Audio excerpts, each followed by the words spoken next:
Bom dia a todos, bom dia a todas, bom dia para você que está nos assistindo pela Pop TV em Sobradinho e Porto Alegre. Sejam todos muito bem-vindos e bem-vindas a mais um ICL Mercado Investimentos. Hoje, sexta-feira, e olha os assuntos que a gente vai abordar aqui. A gente vai falar de vinho, vai falar de champanhe, vai falar de café. Então, sextou, né? Mas não vamos trazer nenhuma boa notícia em relação a isso. Mas a gente também vai trazer aí o raio-x de como foi a pesquisa do comércio, a pesquisa do varejo, nesse mês agora de janeiro, né? Janeiro para o IBGE. A gente já está em março, mas a divulgação ainda é de janeiro.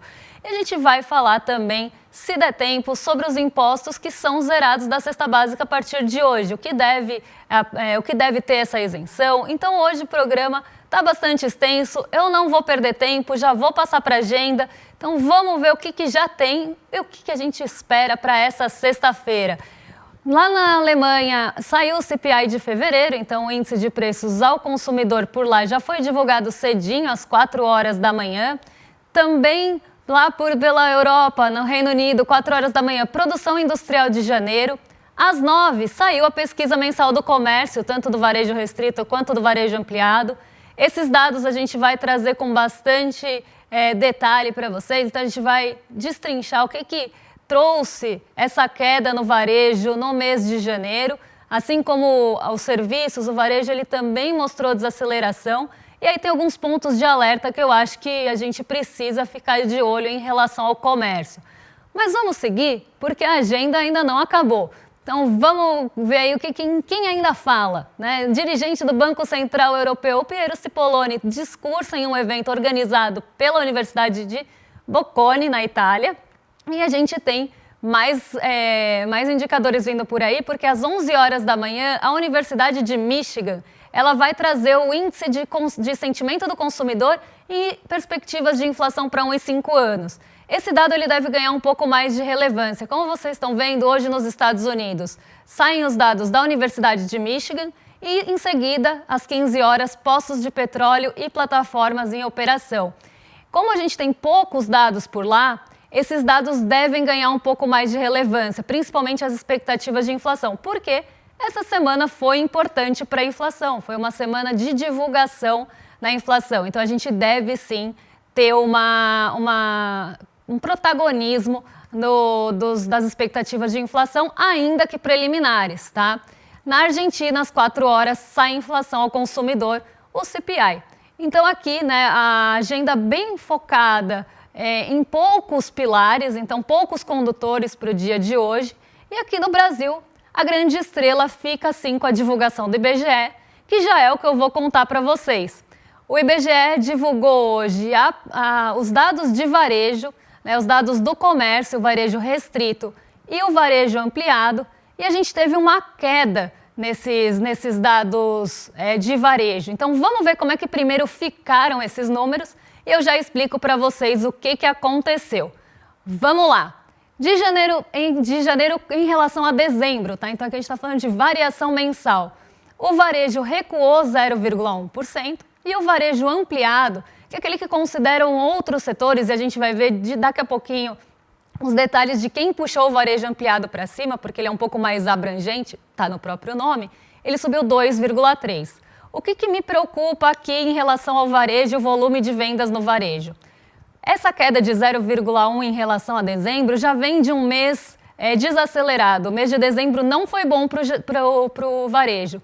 E o mês de dezembro ele é um mês historicamente mais forte para o varejo, porque a gente tem festas de fim de ano, a gente tem comemorações de Natal, de Ano Novo, e normalmente é um mês um pouco mais forte. Claro que agora a gente está tendo uma antecipação disso por conta da Black Friday, então muito vem ali no mês de novembro, mas o mês de dezembro, ele é historicamente forte para o varejo. E não foi nesse ano. E o mês de novembro também não foi espetacular. Então a gente já vem de uma desaceleração do varejo sendo observada, do varejo principalmente do restrito, que tem menos ali categorias, menos atividades na sua composição, mostrando sinais de preocupação. Porque em dezembro, que a gente tem Natal, o Papai Noel não ficou ali eu ia falar uma coisa, gente, mas não vou falar. O Papai Noel não trouxe muitos presentes, então aqui a gente começa a ter uma preocupação com o varejo de quanto que a taxa de juros já está afetando esse setor. O varejo ele é um dos primeiros setores que a gente pensa em relação à taxa de juros alta que vai sofrer. Então, se a gente tem uma alta dos juros, qual o primeiro setor que vem na nossa cabeça que vai começar a sofrer em consequência disso? O varejo e a construção civil, que também depende muito de crédito. E por que o varejo? O varejo ele é dependente de crédito porque as pessoas não conseguem fazer suas compras à vista. Se a gente começa a ter uma taxa de juros mais alta, o varejo começa a ter uma expectativa de queda porque vai ter ali um estrangulamento desse crédito, não só na oferta, que vai ficar diminuída, mas também ali por questões ligadas à taxa de juros ficar mais alta mesmo, o custo do crédito ficar mais caro e a gente vai ter tanto maior inadimplência como também uma oferta mais restrita. Uma oferta mais restrita de crédito faz com que as pessoas consumam menos no varejo. Então, a gente está começando a ver os resultados dessa alta da taxa de juros um pouco antes do que se esperava. A gente tem dois tipos de nomenclaturas que a gente fala para essa desaceleração da economia. O pouso suave e o pouso forçado. O pouso suave é quando a desaceleração por conta de alta de juros começa a acontecer suavemente, como um pouso suave. O pouso forçado está no próprio nome também. É um pouso ali de mergulho, é uma coisa forçada. E parece que a nossa desaceleração está com mais cara de pouso forçado do que de pouso suave. E por isso está trazendo muita preocupação. Ontem a gente teve a pesquisa mensal de serviços e ela mostrou justamente a desaceleração do consumo das famílias. E consumo das famílias também é um dos primeiros pontos que começam a responder se a gente tem alta dos juros. Pô, os juros estão altos. A gente começa a ter desaceleração. Quem que vai sofrer primeiro? Quem que vai começar a perder a renda primeiro? Quem que vai entrar de novo naquela sinuca de ter que escolher entre consumir um serviço e comprar alguma coisinha? Normalmente é o lado mais fraco da corda e isso estoura normalmente para o trabalhador. Então, aí a gente vê isso acontecendo nos serviços e agora no comércio, que não deixa de ser um ramo dentro dos serviços, mas a gente analisa ele ali individualmente. Mas vamos ver como é que ficou o comércio em relação às outras métricas. Aqui a gente tem... Não, pode voltar, gente, naquele gráfico mesmo, que eu vou passar ali pelo janeiro de 2025 em relação ao ano anterior. Então, o varejo restrito, ele ficou ali com uma alta de 3,1%, e o ampliado de 2,2 em relação a janeiro do ano passado. Então, aqui a gente está olhando em janeiro com base de janeiro. E janeiro, gente, é um mês sazonalmente ruim para o varejo, porque as pessoas consomem normalmente em novembro e dezembro, e janeiro os serviços são puxados por outras atividades que não comerciais. Mas ainda assim, esse mês de janeiro, mesmo fraco, foi melhor do que janeiro do ano passado. No acumulado de 12 meses, o varejo sobe 4,7 no restrito, e 3,8 no ampliado. Aqui mostrando que nos 12 meses o varejo ele conseguiu crescer, então teve um crescimento sim, mas esse crescimento começa a enfrentar desafios, principalmente vindos da taxa de juros. Então esse é o ponto de alerta, né? Esse mês a gente teve pesquisas que ou ficaram estáveis ou tiveram desaceleração. E essa desaceleração ela já vem como reflexo da taxa de juros. E isso sim começa a trazer preocupação. Então o alerta é justamente nessa desaceleração. Ela vai persistir ou é realmente uma questão sazonal de janeiro? A gente vai começar a ter o pouso cada vez mais forçado, vai começar a ver outros pontos da economia reagirem também à taxa de juros mais alta? A gente vai começar a ter uma desaceleração na economia urbana a ponto de isso impactar o desemprego? Então é isso que a gente precisa realmente ficar atento a partir de agora, porque é a grande preocupação em relação aos juros. E os sinais já estão aparecendo e a gente começa, inclusive, com isso, né, com esses sinais aparecendo, com a economia já mostrando desaceleração, expectativas de que talvez o ciclo da alta dos juros esteja perto do final, porque ninguém aguenta mais esses juros subindo. Então vamos aqui agora ver as atividades do varejo que mostraram aí a variação nesse mês. O comércio varejista, ele caiu 0,1, tanto em janeiro quanto em 12 meses. Aqui eu acho que está repetido, tá, gente? Então não vamos considerar a última coluninha aqui. Vamos olhar só o comércio, a primeira aqui de janeiro, tá? Então, o comércio varejista, ele caiu 0,1, Combustíveis e lubrificantes subiram 1,2%, os supermercados e hipermercados ficaram estáveis, tecidos, vestimentos e calçados caíram, a gente tem os móveis e eletrodomésticos caindo também, artigos farmacêuticos, médicos e de perfumaria caíram com força também, equipamentos de materiais para escritórios subiram, a gente tem outros artigos de uso pessoal também puxando o índice para cima, e aí quando a gente olha o ampliado ali embaixo, que subiu 2,3%, a gente vê que a alta foi puxada por veículos, motos, partes e peças e materiais de construção. E aí é que vem a grande questão, né? O varejo restrito ele teve uma queda muito puxada ali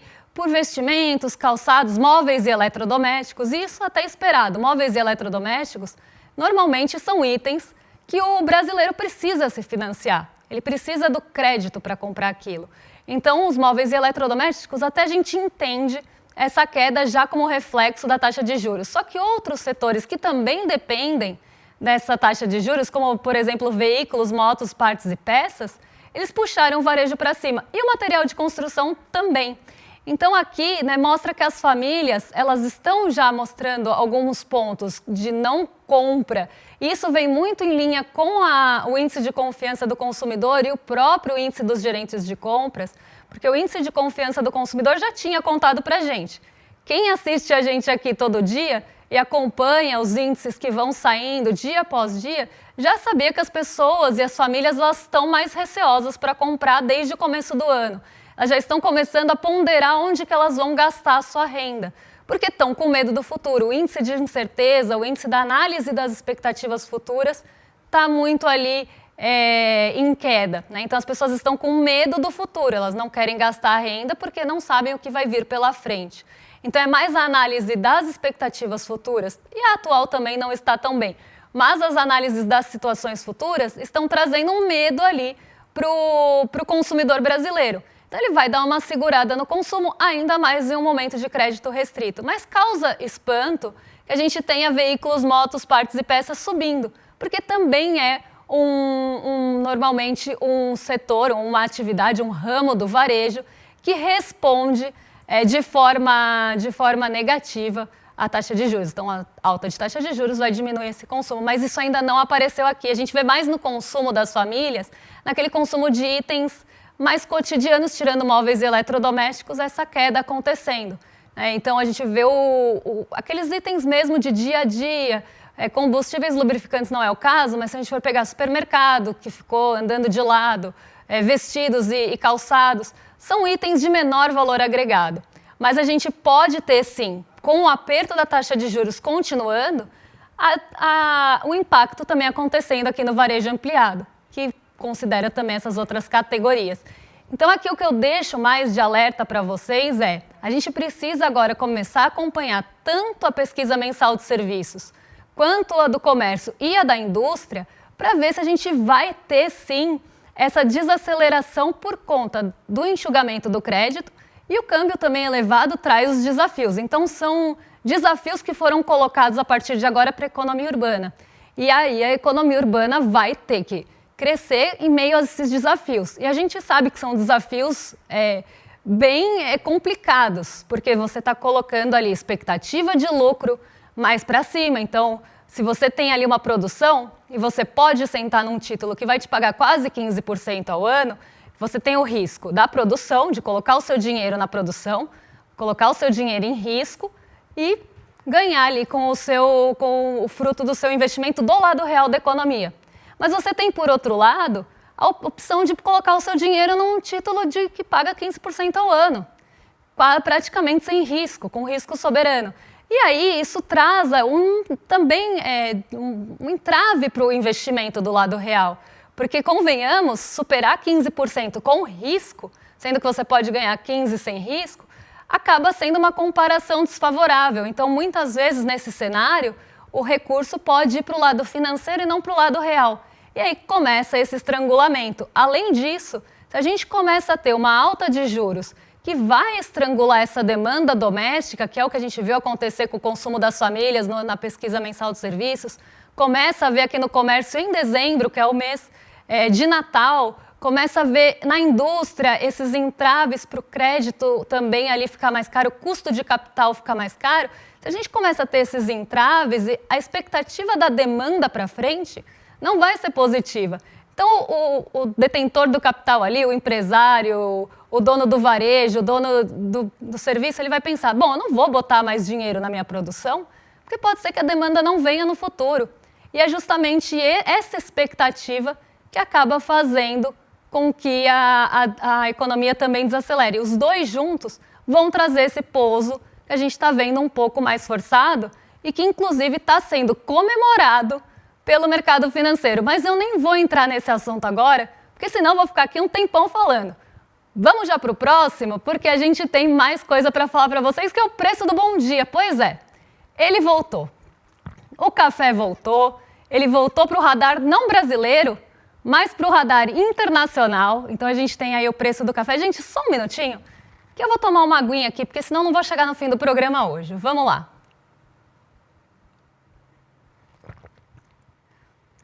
Muito obrigada pela paciência de vocês. Vamos lá, o preço do café está disparando. Isso aqui é mercado internacional, tá? É commodity negociada na ICE, esse gráfico é da Bloomberg. E a gente está vendo o café atingindo novos picos. Entre fevereiro e março aqui a gente vê que já teve um novo pico do preço do café. Novembro a gente já tinha tido um pico e eu estou falando disso para vocês há um tempão. Eu lembro que a primeira vez que eu trouxe esse assunto aqui no programa fui alvo de chacota. Porque, o café, por que as pessoas estão preocupadas com o café? Eu falei, gente, o café está subindo e não é pouco. E a gente vem enfrentando uma série de problemas de oferta do café. E os preços do café, eles continuam disparando. E eles não estão ali com esses problemas de oferta que vem desde o ano passado. Pode ver que setembro teve ali pico de preço de café. Em abril, a gente começa a ter o primeiro pico de preço de café. Ele atinge esse patamar de abril algumas vezes entre maio, julho, e depois ele dispara em setembro, atinge uma máxima ali que não era vista há muito tempo. E aí a gente começa a atingir máximas cada vez maiores. E isso traz preocupação para o comércio global de café. Não é só para a gente aqui que o café está caro. O café ele vem enfrentando vários problemas também de oferta. O Vietnã, que é um produtor grande de café na modalidade robusta, então ele produz o café robusta, e ele está com questões climáticas também. O Vietnã está enfrentando questões de calor, ele está enfrentando as questões climáticas que estão diminuindo a qualidade e a quantidade desse café. E isso sem contar ali a mudança de pauta de cultura. Então, a cultura está migrando também para outros tipos de produto para suprir demandas chinesas, mas o Vietnã ele é um produtor importante de café que também está com problema. O Brasil eu não preciso nem falar, eu sempre conto para vocês todos os índices de inflação que saíram até agora, ou café moído para as pessoas, ou café em grãos para o produtor, estão sempre ali nas cabeças, estão sempre nos destaques positivos, mas que são negativos para a gente. Então, eles estão sempre com as maiores altas. E esse café, esse preço do café, ele vem justamente dessa composição global. O Vietnã está com problema de oferta e parte da área plantada também está sendo destinada para outra cultura. Aqui no Brasil, a gente nem precisa falar dos problemas climáticos. A gente teve no ano passado queimada nas regiões que produzem café. A gente tem problemas climáticos aqui que eu também não preciso falar, né? Acho que está todo mundo sentindo que não para de ficar cada vez mais calor. E daqui para frente a gente vai ter verões mais quentes. Isso não é para a gente pensar só sobre o café, só sobre os ovos. É para a gente pensar sobre a nossa existência humana também. O que a gente está fazendo com o nosso planeta Terra, que está aquecendo cada vez mais e que está trazendo os reflexos que começam a pesar no nosso bolso. E aí sim as pessoas vão começar a refletir. Por que não refletiram antes de pesar no bolso? Precisou pesar no bolso para a gente levar em consideração a questão climática? E eu nem estou falando dos negacionistas climáticos aqui. Estou falando mesmo, de pensar em alternativas. Porque daqui para frente vai ser só para trás. Daqui para frente só vai ter cada vez mais os verões mais quentes e isso vai penalizar todas essas culturas. E o Brasil está sofrendo com isso também agora. 2 produtores de café importantes sofrendo com a oferta E não é só, não teve a safra que se esperava. Não teve a safra que se esperava, os grãos que começam a ser produzidos começam a ser menores, de menor qualidade, e aí a parte da exportação também tem ali, né, a sua oferta diminuída. O que fica aqui a gente já sabe que é o café de menor qualidade, o café de maior qualidade vai para exportação, e a gente tem outros poréns que a gente precisa pensar no café brasileiro aqui. Nós somos o maior produtor de café, né, um dos maiores produtores de café. E eu não acho que a gente tenha que substituir o café por chá, como já foi falado várias vezes, inclusive aqui no chat. Eu acho que nós somos os maiores produtores de café e isso deveria chegar à mesa de quem produz esse café, que é o trabalhador brasileiro. Mas eu nem vou entrar muito nesse aspecto.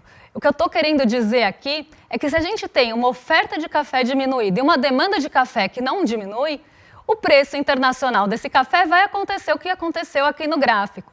Acontecendo o que aconteceu aqui no gráfico, com um dólar elevado, você acha que o produtor de café vai vender na máxima exportando em dólar ou ele vai vender aqui dentro porque ele é bonzinho?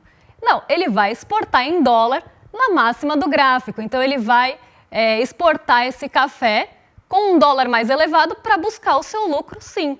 Até para que o produtor de café está pensando se a gente está pagando alto, se a gente está pagando muito ou não no nosso café, se a gente está deixando de consumir café ou não, por conta do preço.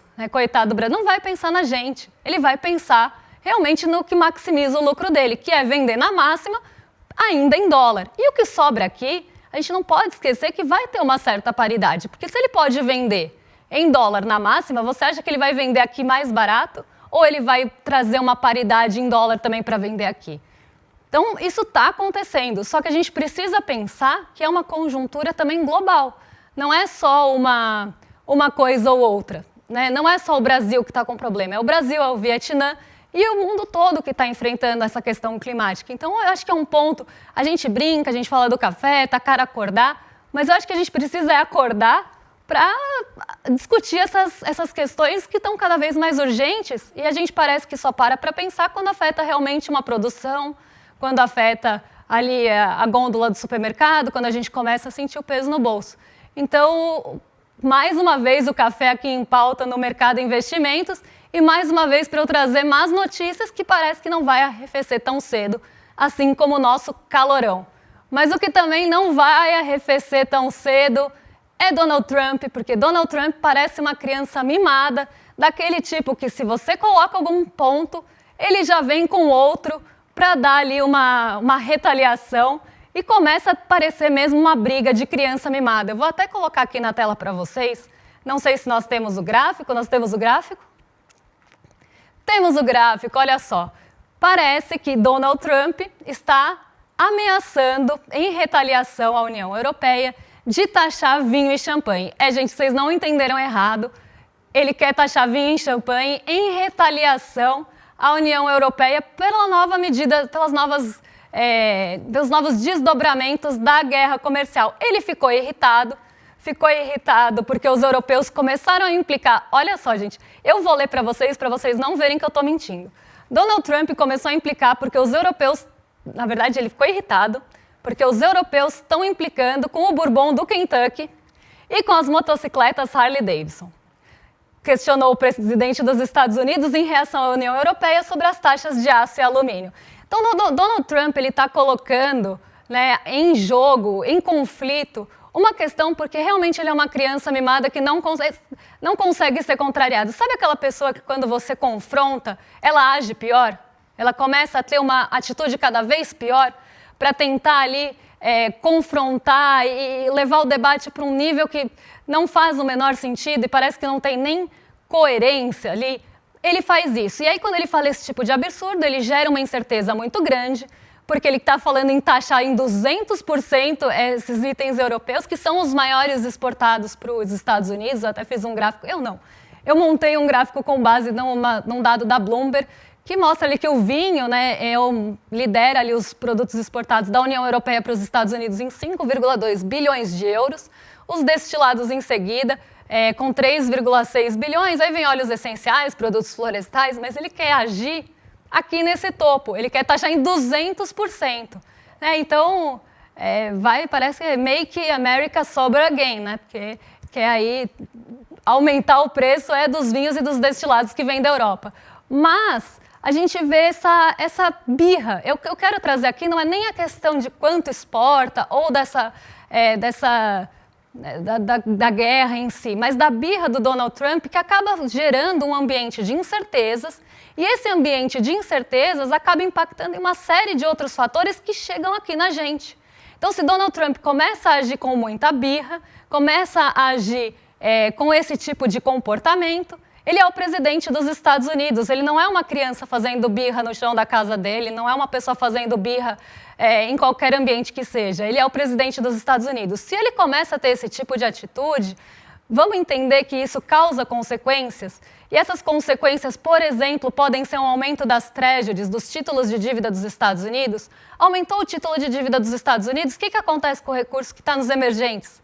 Sai para buscar ganho lá. Saiu para buscar ganho lá, saiu o dinheiro daqui para os Estados Unidos. O que acontece com o dólar aqui? O dólar sobe. Então a gente precisa entender que uma birra do Donald Trump não é só uma birra do Donald Trump. Uma birra do Donald Trump gera ambiente de incerteza, gera ambiente de dúvida. Será que ele vai mesmo fazer isso? Porque ele já voltou atrás, mas ele também é meio destemperado, então pode ser que faça. E aí, essa dúvida, essa incerteza é o que faz, por exemplo, as expectativas de inflação irem para cima, é o que faz as treasuries subirem, é o que também mexe com o nosso dólar aqui, com o dólar frente aos pares, e não só os emergentes, mas aos pares também. Então, é esse tipo de consequência que a gente tem. Aí, um dólar mais alto vai impactar no preço de um monte de coisa. Então, a gente precisa entender que uma birra dele não é só uma choradeira. Uma birra dele é incerteza macroeconômica, é incerteza de guerra comercial, é acirramento de uma guerra comercial que não traz benefício nenhum para ninguém. Só traz esse ambiente cada vez mais incerto e que vai trazer também mais desafios, não só para os Estados Unidos, mas para todos os outros países. E acho que esse eu brindo, sextou com vocês, com o champanhe tributado 200%. Estou brincando, mas vamos aí seguir essa sexta, porque daqui para frente mesmo as notícias vão ser desse tipo. Se a gente continuar tendo um presidente que age dessa maneira, as notícias vão ser desse tipo. E nessa briga, nessa briga de guerra comercial, nessa luta, o que eu vou chamar vocês? Para o nosso encontro que vai acontecer no domingão, logo daqui a pouco, porque hoje já é sexta. Então, domingão, a gente tem o encontro imperdível sobre o Muhammad Ali. Então, a gente vai explicar essa história para vocês. Quem vai contar essa história para vocês é a própria filha do Muhammad Ali, e vai ter ali um encontro muito especial em relação a isso, porque ele não é só um lutador de boxe. Ele não só lutou no ringue, foi um excelente lutador de boxe. Ele também lutou contra a desigualdade, ele deu ali KO nessas lutas também que ele defendia com muito afinco. E eu acho que a história dele precisa ser contada não só por ele ser um excelente boxeador, um grande boxeador, mas também por lutar aí contra a desigualdade. Então, já sabe, iclmercado.com.br, ou no QR Code, ou no link aqui embaixo. Se inscreve para não ficar de fora e não esquecer esse encontro incrível que a gente vai ter no domingo com vocês. E agora, cheguei. Vou beber mais uma água antes de passar para o rolê. Mas agora vocês ficam com o Rolê ICL, com o William De Luca e Guga Noblat. Eles já estão prontos para receber vocês de braços abertos. Uma excelente sexta-feira. Não tem jeito melhor do que começar a sexta-feira senão rolezando. Então vocês estão agora com o Rolê ICL na sequência. Um beijo e até segunda-feira, pessoal. Você sabia que todos os nossos programas estão no Spotify? A notícia não pode parar e agora você pode acompanhar todos os nossos programas onde e quando quiser. Siga nossos canais no Spotify e tenha acesso ao Chico Pinheiro Entrevista, Desperta ICL, Rolê e muito mais. ICL no Spotify. Informação que te acompanha. Faltam só 2 dias para a luta começar. Pois é, a luta de Muhammad Ali. Daqui a 2 dias vocês vão conhecer a história na íntegra da maior lenda do esporte. Daqui a 2 dias a gente se vê.